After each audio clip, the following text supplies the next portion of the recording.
নারী যদি সুন্দরী না হয় সমাজে তার কোনো দাম নাই।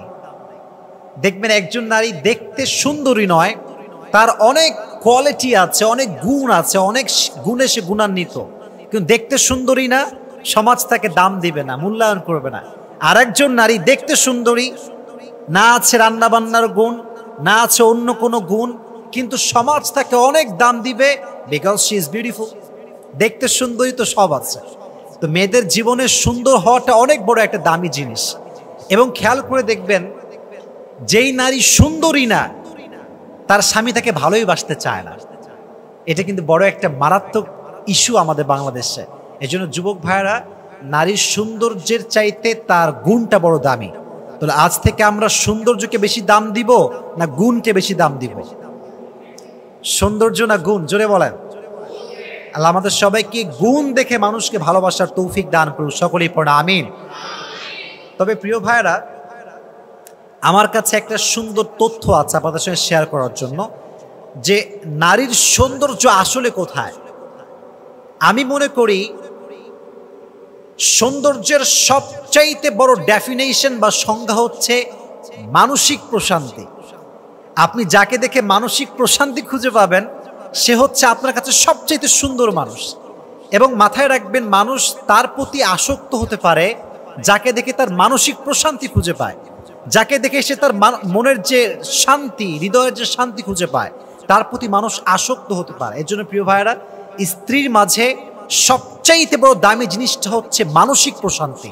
যে তার স্ত্রীর মাঝে মানসিক প্রশান্তি খুঁজে পায়, সে পৃথিবীর কোন নারীর প্রতি আর কখনো আসক্ত হবে না। নারী অধিকার ইসলামে কি কি আছে, আল্লাহ তাআলা নারীদেরকে কি কি অধিকার দিয়েছে, এটা আমরা কোরআন এবং সুন্নাহ থেকে জানার ট্রাই করবো। সবাই বলেন ইনশাআল্লাহ।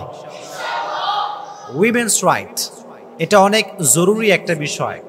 আর আমি মনে করি অনেকে ইসলামের ইতিহাস জানে না, আর এই ইতিহাস না জানার কারণে ইসলাম সম্পর্কে তারা বাজে ধারণা করে, বাজে বাজে কথা বলে। মনে রাখবেন, সত্য কখনো লুকায়িত থাকে না, সত্য একদিন না একদিন প্রকাশ হয়ে যায়, কেউ আটকে রাখতে পারে না। সত্য হচ্ছে এইটাই।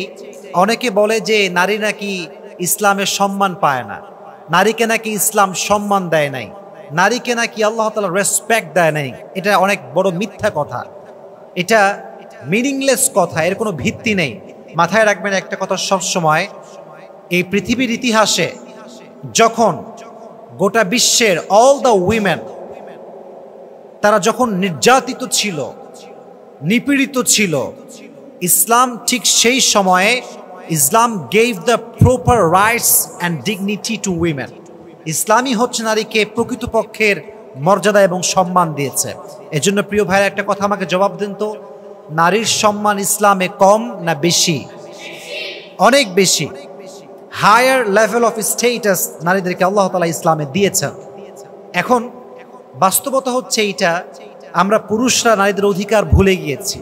আজকে আমরা স্টেপ বাই স্টেপ, ধারাবাহিকভাবে প্রত্যেকটা স্টেপ নারীদের কি সম্মান আছে, মেয়ে হিসেবে নারীর সম্মানটা কোথায়, কন্যা হিসেবে নারীর সম্মানটা কোথায়, স্ত্রী হিসেবে নারীর সম্মান কোথায়, অধিকার কোথায়, এটা আমরা কোরআন এবং সুন্নাহ থেকে জেনে নেওয়ার ট্রাই করবো। সকলে বলেন ইনশাআল্লাহ।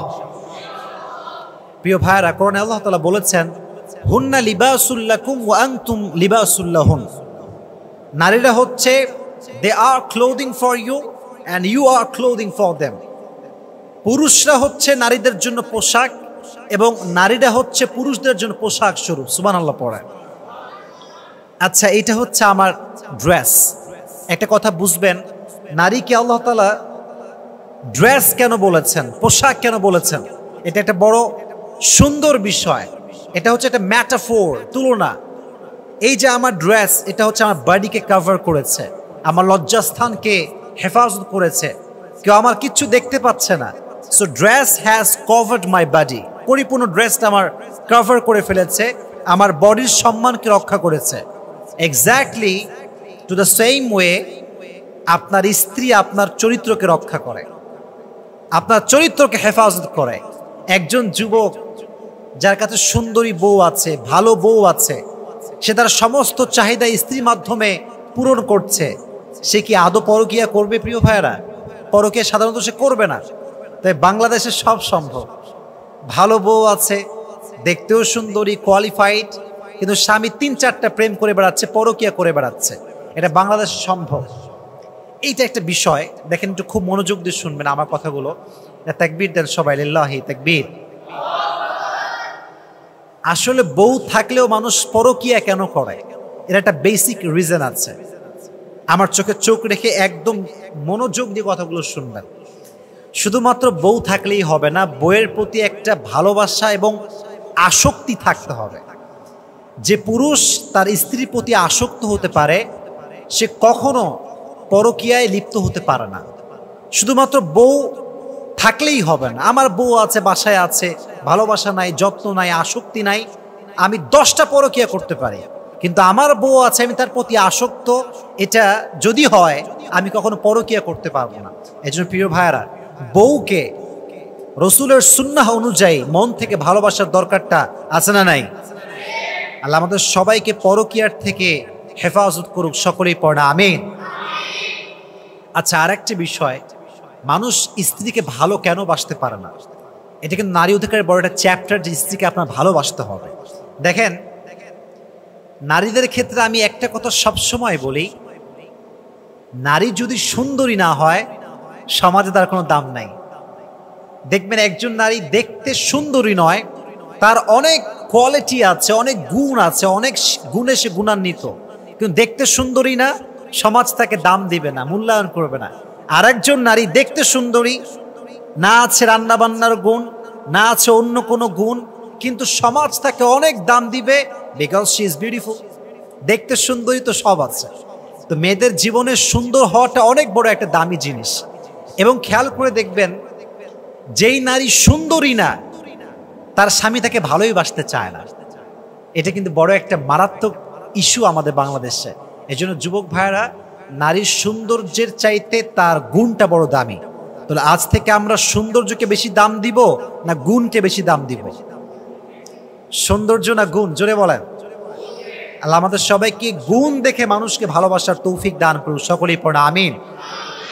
তবে প্রিয় ভাইয়েরা, আমার কাছে একটা সুন্দর তথ্য আছে আপনাদের সঙ্গে শেয়ার করার জন্য, যে নারীর সৌন্দর্য আসলে কোথায়।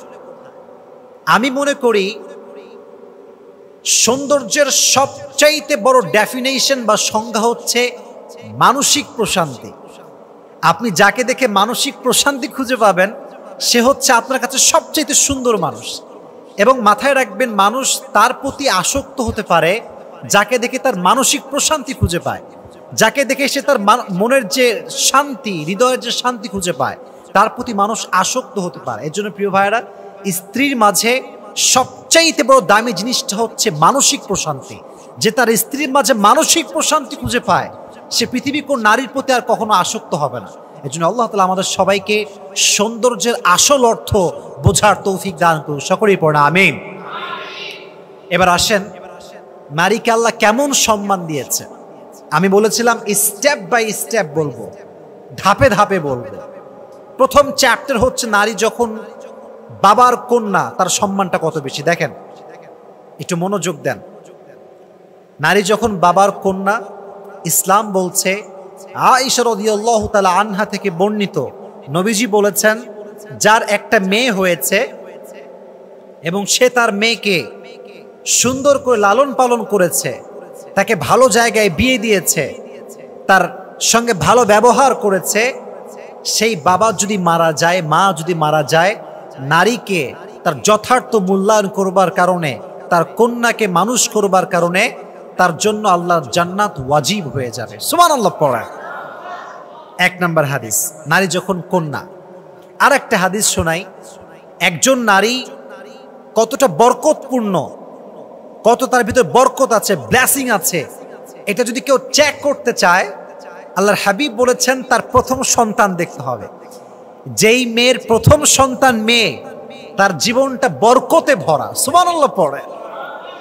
2 নম্বর হাদিস। 3 নম্বর হাদিস, একবার নবীজি, যেভাবে আমরা বসে আছি, নবীজি বসেছিলেন সাহাবায়ে কেরামদেরকে নিয়ে। নবীজি হঠাৎ করে বললেন, হে সাহাবায়ে কেরাম শোনো, এই যে মনোযোগ দেন, ফোকাস করেন আমার দিকে, একটু মনোযোগ দিয়ে শোনেন। নবীজি বললেন, যার একটা মেয়ে তার জন্য একটা জান্নাত। সুবহানাল্লাহ পড়া। একজন সাহাবী বলল, ইয়া রাসূলুল্লাহ, যার দুইটা মেয়ে তার কি হবে? নবীজি বললেন, যার দুইটা মেয়ে তার জন্য দুইটা জান্নাত রেখে দিয়েছে। আরেকজন বলছে, ইয়া রাসূলুল্লাহ, যার তিনটা মেয়ে তার কি হবে? নবীজি বললেন, যার তিনটা মেয়ে তার জন্য তিনটা জান্নাত রেখে দিয়েছে। সুবহানাল্লাহ পড়েন। তাহলে নারীদের সম্মান প্রিয় ভাইয়েরা কম না বেশি? আরো জোরে বলেন, কম না বেশি? আল্লাহ আমাদের নারীর সম্মান বোঝার তৌফিক দান করুক। সকলেই মন খুলে পড়ে আমিন।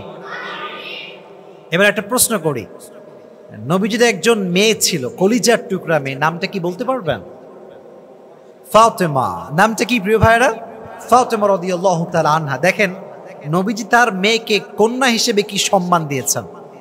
হাদিসে এসেছে, যখনই ফাতেমা রাদিয়াল্লাহু তাআলা আনহা কোথাও গিয়েছেন এবং ফিরে এসেছেন বাসাতে, যখনই গেট নক করেছেন, নবীজি নিজে উঠতেন, নিজে গিয়ে গেট খুলতেন এবং গেট খুলে ফাতেমার হাত ধরতেন, নিয়ে আসতেন। যতক্ষণ পর্যন্ত ফাতেমা নিজে না বসতো, নবীজি নিজে খাটে বসতেন না। সুবহানাল্লাহ, কি সম্মান, কি মর্যাদা, কি ভালোবাসা আল্লাহ তাআলা নারীদেরকে দিয়েছেন। নবীজি বলেছেন, ফাতেমা হচ্ছে আমার একটা অংশ, she is the part of me.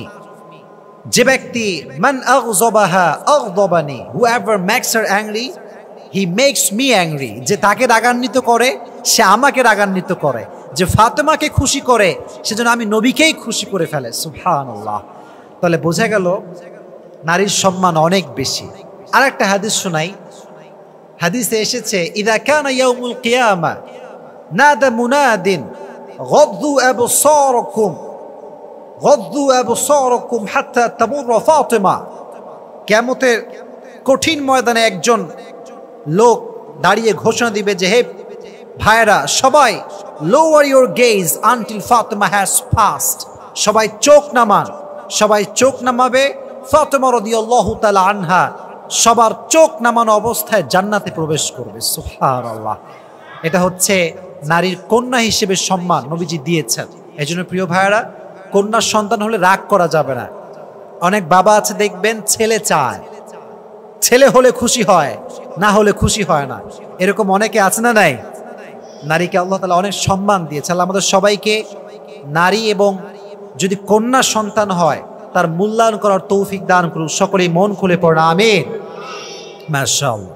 এবার আমরা কথা বলবো, নারী যখন বিয়ের বয়সে আসবে বা একটু বড় হবে, তার অধিকার আসলে কি, ইসলাম কি অধিকার দিয়েছে? সবার মনোযোগ আছে তো ইনশাআল্লাহ? আওয়াজ আসতে হচ্ছে, বলেন ইনশাআল্লাহ। যখন নারীর বয়স 14, 15, 16, 17, নারী কিন্তু স্বপ্ন দেখতে শুরু করে। আমি এইটা হব, সেইটা হব। কেউ ইঞ্জিনিয়ার হতে চায়, কেউ ডক্টর হতে চায়, কেউ ফ্রিল্যান্সার হতে চায়, যার যার স্বপ্ন যেরকম আর কি। আমার কথা হচ্ছে প্রিয় ভাইয়েরা, নারী যদি হালাল স্বপ্ন দেখে, নারীকে তার স্বপ্ন পূরণ করতে কোনো বাধা দেওয়া যাবে না। ফর এন এক্সাম্পল, একটু ভালো করে বুঝবেন। একজন নারী ডাক্তার হতে চায়। কি হতে চায়? ডাক্তার। আচ্ছা বলেন তো, ডাক্তার হওয়া এটা কি কোনো খারাপ পেশা নাকি? এটা ভালো পেশা, এটা ভালো একটা কাজ। তো দেখবেন যে যখন কোন নারী তার স্বপ্নের কথা বলে, আমরা যারা ভাইয়েরা আছি, হ্যাঁ মেয়ে মানুষ এত পড়ে কি হবে, মেয়ে মানুষ ডাক্তারনি হয়ে কি হবে। আমার বয়স যখন কত, লাইক 14-15 ছিল, আমার বোন তখন মেবি কলেজে পড়তো। আগের কথা, অনেক আগের কথা। তো অ্যাজ এ স্টুডেন্ট অফ মাদ্রাসা আমি এটা পছন্দ করতাম না, যে আরে মেয়ে মানুষ কেন পড়বে, কেন স্বপ্ন পূরণ করবে, কেন শিক্ষিত হবে। তৎকালীন সময় এই চিন্তাটা করতাম। ইভেন আমি এই বিষয় নিয়ে আব্বার সঙ্গে অনেক রাগারাগি করেছি, তোমার মেয়ে, তুমি হুজুর মানুষ, এত পড়াচ্ছ কেন। তখন বুঝতাম না, এখন বুঝি এটা নারী শিক্ষিত হতে হবে। নারীর শিক্ষিত হওয়া অনেক বেশি জরুরি। মনে করেন আমি একজন হুজুর, আপনি একজন হুজুর মানুষ। আচ্ছা বলেন তো, নিজের স্ত্রীকে কোনো পুরুষ দেখুক, কোনো প্রকৃতপক্ষের মুমিন এটা কি সহ্য করতে পারবে? কখনো সহ্য করতে পারবে না। আপনার ওয়াইফ প্রেগন্যান্ট, আপনি আপনার ওয়াইফকে নিয়ে ডাক্তারখানায় গিয়েছেন বা মেডিকেলে গিয়েছেন, বা আপনার ওয়াইফের সিজার হবে। আমি আমার কথা বলি, আপনারটা আমি জানি না। আমি কখনো আমার ওয়াইফকে একজন গায়রে মাহরাম পুরুষ যে ডাক্তার তার হাতে সিজারের সময় তুলে দিতে পারবো না, এটা আমি হ্যান্ড ওভার করতে পারবো না, কারণ আমার ওয়াইফের একটা পার্সোনাল ম্যাটার এইটা। কেন পর পুরুষ আমার ওয়াইফকে দেখবে? তখন যদি একজন মেয়ে ডাক্তারনি থাকে, আপনার মনে একটা শান্তি ফিল করবেন যে না, আমার স্ত্রী একজন নারী, সে নারীর হাতেই গিয়েছে, এটা মানসিক শান্তি কাজ করবে। তো নারীকে স্বপ্ন পূরণ করতে দিবেন, এটা দরকার আছে প্রিয় ভাইয়েরা। নারী যদি ডাক্তারনি হয়, দেশের একটা উন্নয়ন হবে, নারীদের সম্মান রক্ষা হবে। এজন্য আল্লাহ তাআলা আমাদের সবাইকে নারীদের স্বপ্ন পূরণ করার ক্ষেত্রে সহযোগী হয়ে কাজ করার তৌফিক দান করুন, সকলেই পড়ুন আমিন। 1 নম্বর অধিকার, নারীকে তার স্বপ্ন পূরণ করতে আপনার হেল্প করতে হবে। তবে হ্যাঁ, সার্টিফিকেট আনতে গিয়ে যদি নারীর ইজ্জত নষ্ট হয়, নারী পরকীয়ায় জড়িয়ে পড়ে, নারী প্রেমে জড়িয়ে পড়ে, হিজাব মেইনটেইন না করে, তার স্বপ্ন পূরণের কোনো অধিকার ইসলাম দেয় নাই। ইসলাম বলেছে পর্দা মেইনটেইন করতে হবে, ব্যক্তিত্ব মেইনটেইন করতে হবে, সতীত্ব হেফাজত করতে হবে। তাহলে স্বপ্ন পূরণ করার অধিকার ইসলামে আছে না নাই? আল্লাহ তাআলা মেয়েদেরকে বোঝার তৌফিক দান করুক, সকলেই পড়া আমিন। 1 নাম্বার, স্বপ্ন পূরণ করতে হেল্প করতে হবে। 2 নাম্বার হচ্ছে, নারী যখন বিবাহের বয়সে পৌঁছাবে, বিবাহের বয়স, তার সবচেয়ে বড় অধিকারটা হচ্ছে আপনাকে তার পারমিশন নিতে হবে। মনে করেন আপনার বাসা হচ্ছে রাজশাহীর মহিষবাথানে, আপনার বাসা, এবং আপনার মেয়েও আপনার সঙ্গে থাকে। আর একজন ছেলে বাসা হচ্ছে রাজশাহীর নাটোরে, আপনি নাটোরে ঘুরতে গিয়েছিলেন, একটা ছেলেকে পছন্দ হয়েছে, খুব ভালো ছেলে, আপনার মনে হয়েছে যে ছেলেটা অনেক ভালো হবে জামাই হিসেবে। আপনার কথা নাই, বার্তা নাই, ঠাস করে বাসায় আসলেন, বললেন মা তোর বিয়ে ঠিক হয়ে গেছে। What's the hell? এটা কোনো কথা? মানে যার সঙ্গে মন চায় গাঁজাখোর হইলেও দেখে না, বিয়ে দিয়ে দেয়। এটা সিস্টেমের মধ্যে পড়ে না প্রিয় ভাই।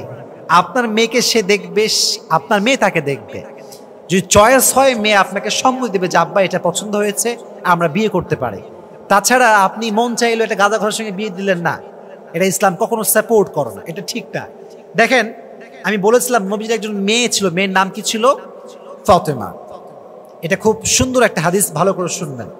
ফাতেমা রাদিয়াল্লাহু তাআলা আনহা যখন বিয়ের বয়সে আসলেন, নবীজি এলান করলেন যে আমার মেয়েকে কে বিয়ে করবে। আমি শর্টলি হাদিসটা বলছি। প্রথমে নবীজির কাছে বিয়ের প্রস্তাব নিয়ে আসলো ওমরে ফারুক রাদিয়াল্লাহু তাআলা আনহু। নবীজি কোনো জবাব দিলেন না, চুপচাপ, নো আনসার, কোনো উত্তর নাই। ওমর ব্যাক করলো। তারপরে আরেকজন সাহাবী আসলো, নবীজি রিজেক্ট করলেন। সর্বশেষ যে আসলো তার নাম হচ্ছে আলী রাদিয়াল্লাহু তাআলা আনহু। নামটা ছিল কি প্রিয় ভাইয়ারা? আলী রাদিয়াল্লাহু তাআলা আনহু। তো যখন আলী রাদিয়াল্লাহু তাআলা আনহু আসছে, নবীজি চুপচাপ ছিলেন না। নবীজি শুধু একটা শব্দ প্রনাউন্স করেছেন। নবীজি বলেছেন আলী ইনশাআল্লাহ। কি বলেছে? ইনশাআল্লাহ। তো আলী মনে করেছে হায় হায়, আমিও রিজেক্ট, আমারও বিয়ে হবে না, কপালে নাই। ফিরে আসছে। তো সব বন্ধুরা বাইরে দাঁড়িয়ে আছে, ওমর দাঁড়িয়ে আছে, আবু বকর দাঁড়িয়ে আছে, আবার দাঁড়িয়ে আছে আব্দুর রহমান বিন আউফ। বলছে ইয়া আলী, কি সমস্যা, কি হয়েছে বলো, তোমার প্রস্তাবের কি খবর? বলছে ভাই আই এম রিজেক্টেড, আমার দ্বারা হবে না ভাই, আমার প্রপোজাল রিজেক্ট হয়ে গিয়েছে।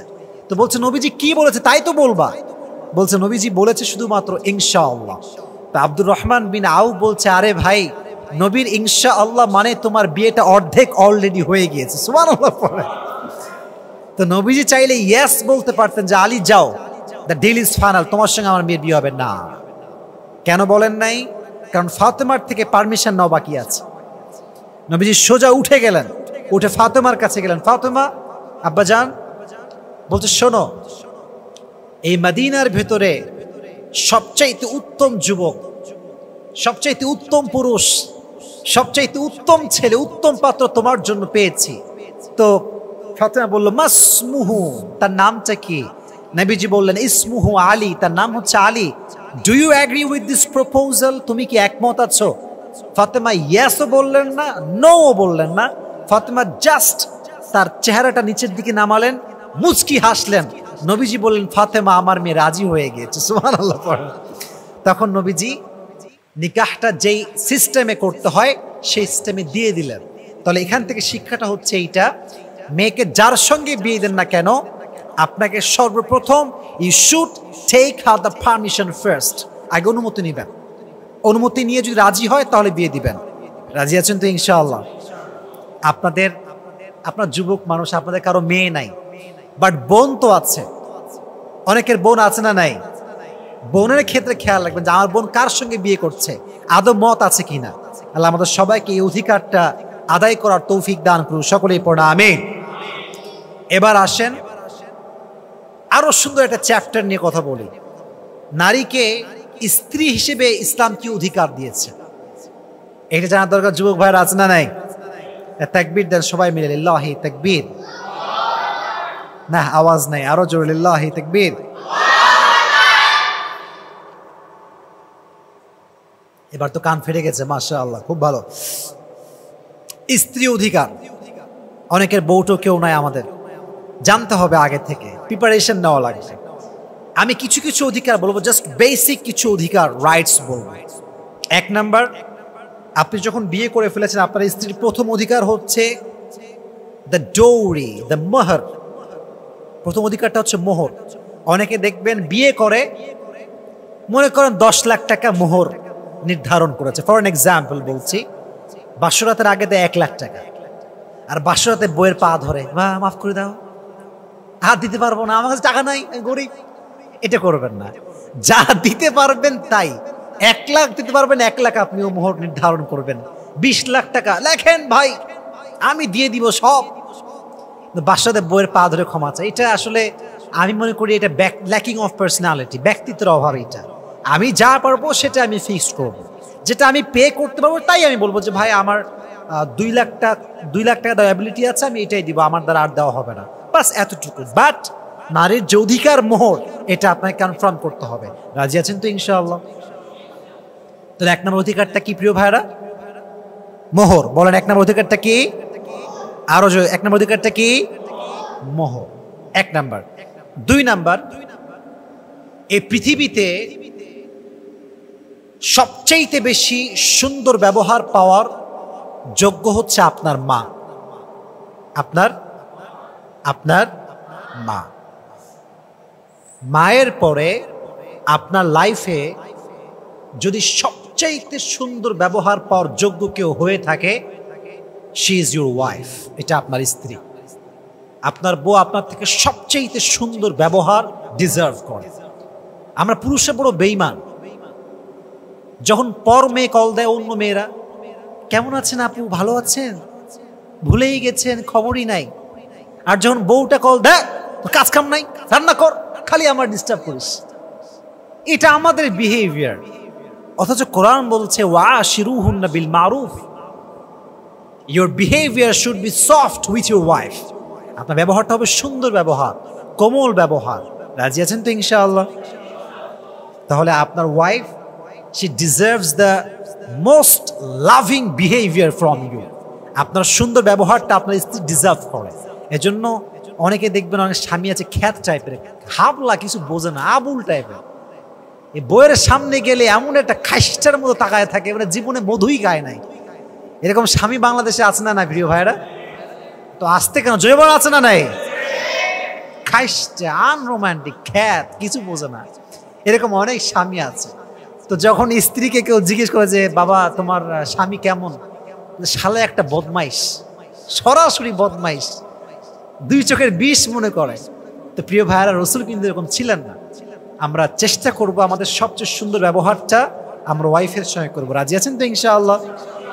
জয় বলেন ইনশাআল্লাহ। এটা হচ্ছে 2 নাম্বার, তার অধিকার সুন্দর ব্যবহার। 3 নাম্বারটা আরো দামি। আপনার ওয়াইফের সবচেয়ে বড় আপনার কাছে প্রাপ্যতা হচ্ছে লাভ, ভালোবাসা। ভালোবাসার বহিঃপ্রকাশ করতে হবে। অনেকে দেখবেন ভালোবাসে বাট বলতে পারে না। নবীজি বলেছেন, যখন তুমি কাউকে ভালোবাসবা, প্রকাশ করবা যে আমি আপনাকে ভালোবাসি। এবং এই প্রকাশ করাটা, এটা হচ্ছে একটা সুন্নাহ, যে প্রকাশ করবে তার আমল নামায় সওয়াব লেখা হবে। ইসলাম কত সুন্দর দেখেন, ভালোবাসা প্রকাশ করলেও সুন্নাত। এজন্য প্রিয় ভাইরা, স্ত্রীকে ভালোবাসা প্রকাশ করবেন তো ইনশাআল্লাহ? আচ্ছা, now I am giving you the best example from হাদিস। হাদিস শোনান। নবীজির দরবারে একবার একজন সাহাবী আসলো। নবীজি ঘরের মধ্যে বসে আছেন, এসে বলল, ইয়া রাসূলুল্লাহ, ইয়া হাবিবাল্লাহ, মান তুহিব্বু আকতার, আপনি সবচেয়ে বেশি কাকে ভালোবাসেন? নবীজি সঙ্গে সঙ্গে জবাব দিলেন, হে আমার সাহাবা একরাম শোনো, উহিব্বু আয়েশাতা Akhtar, I love my wife Ayesha the most লাভ, আমি আমার স্ত্রী আয়েশাকে সবচেয়ে বেশি ভালোবাসি। সুবহানাল্লাহ। নবীজি বলতে কৃপণতা করেন নাই, চিপটামি করেন না, আরে আমি বলবো আমি ভালোবাসি, এটা করেন না। এজন্য বউকে ভালোবাসা প্রকাশ করবেন। রাজি আছেন তো ইনশাআল্লাহ? আর একটা হাদিস শোনাই। হাদিসে এসেছে নবীজির একমাত্র কুমারী স্ত্রীর নাম কি ছিল বলতে পারবেন? আয়েশা। আমি এর আগে বলেছিলাম নামটা কি? আয়েশা রাদিয়াল্লাহু তাআলা আনহা।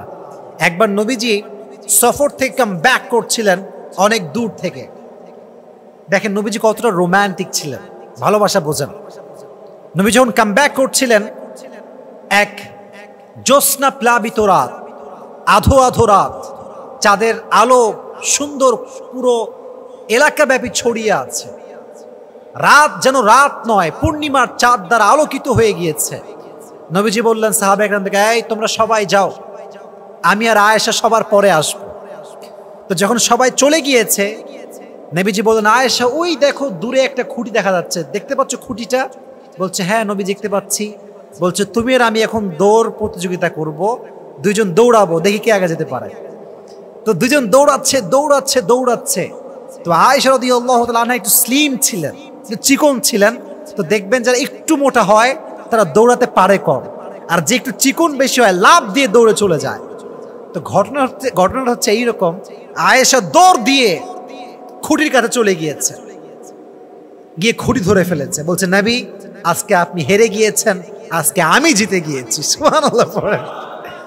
তো নবীজি হেরে গেলেন। আরেকদিন নবীজি আবার সফর থেকে কাম ব্যাক করছিলেন। নবীজি বলেন, আয়েশা চলো, লেটস ট্রাই এগেইন, আবার ট্রাই করে দিই কে পারে এবার। তো এবার হাদিসে এসেছে আয়েশা রাদিয়াল্লাহু তাআলা আনহা একটু মোটা হয়ে গিয়েছেন, একটু স্থূল হয়ে গিয়েছেন, ফ্যাট বেড়ে গিয়েছে। তো যখন দৌড়াচ্ছে নবীজি এমন জোরে দৌড় দিয়েছে, আয়েশার আগে চলে গিয়েছে। তখন নবীজি খুঁড়ি ধরে বলছেন, আয়েশা হাদিহি বিতিলকা, আগের বার তুমি হারাইছো, আজকে আমি তোমারে হারাই দিলাম। সুবহানাল্লাহ পড়ে। কি সুন্দর একটা খুনসুটি ভালোবাসা। আর আমাদের হুজুররা, আমরা হুজুরাও তো সবচেয়ে বেশি খ্যাত। হুজুরের বউ যদি বলে চলো একটু ঘুরে আসি, হ্যাঁ তুই ঘুরবি মানে? ইসলাম ধ্বংস হয়ে গেল, যুব সমাজ ধ্বংস হয়ে গেল, তুই ঘুরে বেড়াবি? এটা হচ্ছে আমাদের অবস্থা। তা আমাদের সবার উচিত নবীজিকে ফলো করা। আল্লাহ আমাদের সবাইকে স্ত্রীর যে অধিকার ভালোবাসা, এই ভালোবাসার দেওয়ার তৌফিক দান করুন। সকলে পড়া আমিন। সবাই ভালোবাসবেন তো ইনশাআল্লাহ? আচ্ছা, 4 নম্বর অধিকারটা হচ্ছে খুব সুন্দর একটা অধিকার। সেটি হচ্ছে এমন একটি অধিকার যেটা অনেকে বলে না, আমি বলছি, এবং এটা আমি ফ্রম মাই অবজারভেশন আমি বলছি। দেখেন, বিয়ের পরে স্ত্রীর সবচেয়ে বড় অধিকারটা হচ্ছে পার্সোনালিটি চেঞ্জিং। আপনার ব্যক্তিত্ব পরিবর্তন করতে হবে। এখন আমরা যারা যুবকরা আছি, রাত 2টার সময় বাসায় আসি, 3টার সময় বাসায় আসি, খাওয়ার ঠিক নাই, ঘুমের ঠিক নাই, ফ্রেন্ডের সঙ্গে বেশি আড্ডা মারি। You have to change this attitude. বিয়ের পরে আপনার ফার্স্ট প্রায়োরিটি হবে আপনার বউ, আপনার বন্ধু নয়। বিয়ের পরে আপনার ফার্স্ট প্রায়োরিটি হবে আপনার বউ, আপনার জব নয়। বিয়ের পরে আপনার ফার্স্ট প্রায়োরিটি হবে আপনার বউ, আপনার ঘোরাফেরা নয়। এজন্য যদি আপনি খুব আড্ডাবাজ হয়ে থাকেন, খুব আড্ডা দেন বন্ধুদের সঙ্গে রাত 2টা, 3টা, 4টা পর্যন্ত, বিয়ের পরে you have to change this personality, change করতে হবে। সবচেয়েতে আপনার সময় পাবে আপনার ওয়াইফ। রাজি আছেন তো ইনশাআল্লাহ? এই পার্সোনালিটি চেঞ্জিং করতে হবে। রাজি আছেন তো ইনশাআল্লাহ? আচ্ছা, সর্বশেষ কথাটি হচ্ছে, অনেক স্বামী আছে দেখবেন বউকে বিয়ে করার পরে বাপের বাড়ি আর যাইতেই দেয় না, তালাক। বাপের বাড়ি তালাক। বাপের বাড়ির নাম নিলেই মনে হয় একটা ঝড় তুফান তৈরি হয়ে যায়। হ্যাঁ, বাপের বাড়ি, বাপের বাড়ি যাওয়া, এটা করবেন না। স্ত্রীকে মাঝে মাঝে বাবার বাসায় নিয়ে যাবেন, ঘোরাবেন, দেখবেন ওর মনোমানসিকতা সুন্দর হবে, সে আপনাকে আরো ভালোবাসবে। আল্লাহ আমাদের সবাইকে এটা বোঝার তৌফিক দান করুক। সকলেই মন খুলে পড়া আমিন। তাহলে এটা হচ্ছে স্ত্রীদের অধিকার। আমরা শেষের দিকে চলে এসেছি। এখন আমরা জানবো নারী বোন হিসেবে কি অধিকার রাখে।